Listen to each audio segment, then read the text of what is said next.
Radio Raheem with Eddie Hearn. Another successful night. It seems like I say that at the end of every night, so cheers to you for that. That was a bit special, though, wasn't it? Yeah, 73,000 plus packed in a Dallas Cowboys stadium, stomping Billy Joe Saunders on his stool. I don't know that anybody would have predicted that. In that moment, what were you thinking? Canelo said that he went back to the corner and he said to Eddie Reynoso, there's no way he's coming out.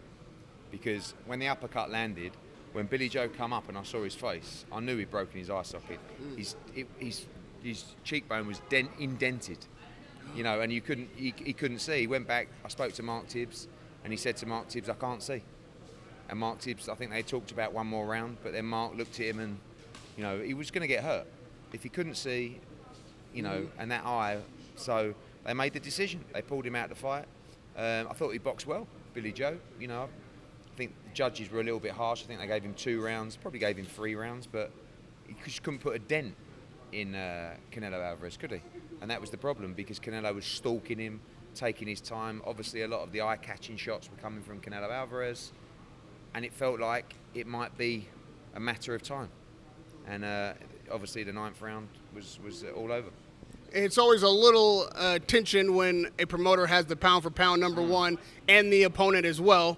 Now that the fight's done and you have to look after both of these guys' interests and what's next, how do you see the future for Saunders? I think, Saunders is a world-class fighter. We know that. I mean, he gave Canelo a very competitive fight. He's a 2-weight world champion. He lost to the pound-for-pound number one in the unification fight. It really comes down to, obviously, he's gone straight to hospital. I think he'll need an immediate operation. And it really comes down to what he wants to do. Just made a lot of money. He's done a lot in the sport. But I'd love to see him come back, and I think he can beat a lot of fighters. And for Canelo, obviously the Caleb Plant fight is what we want to do. He wants to be undisputed. He's won all the belts now in the division. That's the next fight, September. I mean, I can't see Caleb Plant wanting to do anything else. I mean, he shouldn't want to do anything else, should he?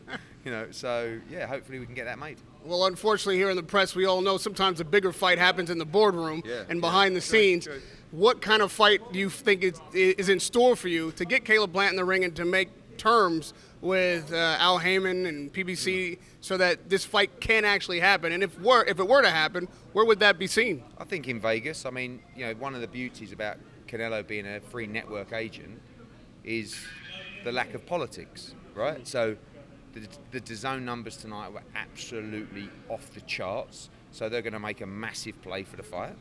And Fox are going to have to put up a lot of money for the fight if they want it as well. So Canelo's sitting in there smiling, going, okay, guys, like that's the beauty of being in his position. So for me, I'll go out, I'll get the best deal for Canelo Alvarez, I'll make sure him and Eddie are comfortable with the fight, where it is, etc. And, there shouldn't be any major issues making that fight. I hope not, because not from our side. He can box on any platform he wants. But what's your relationship like with Al Heyman, the PBC people? I'll deal with Louis DeCubas, who is Caleb Plant's manager and works with Al Heyman. I've got a very good relationship with Louis, and I've no problem speaking to Al either. But I don't really think it's a big, don't really see it as a, here's the offer to do it on DAZN, here's the offer to do it on Fox. I mean, they may turn around and say, we have to do it on Fox. And if they put the money up, we could do that. But there's going to be a lot of money on the table from DAZN for Caleb Plant as well. But whatever. I mean, I'm relaxed. We just need to see that fight. Canelo's been on a fantastic run. Obviously, he boxed Callum Smith, he boxed Yildirim, he boxed Billy Joe Saunders. Now he wants to box Caleb Plant. And that's going to be 4 fights in 9 months. It's quite remarkable. So, on we go. And lastly, Eddie, we'd be remiss if we didn't mention Demetrius Andrade, who even turned up at the fight. Yeah, in the Billy Joe Saunders tracksuit. It probably wasn't the best idea to get a Canelo fight. But look, he's at middleweight.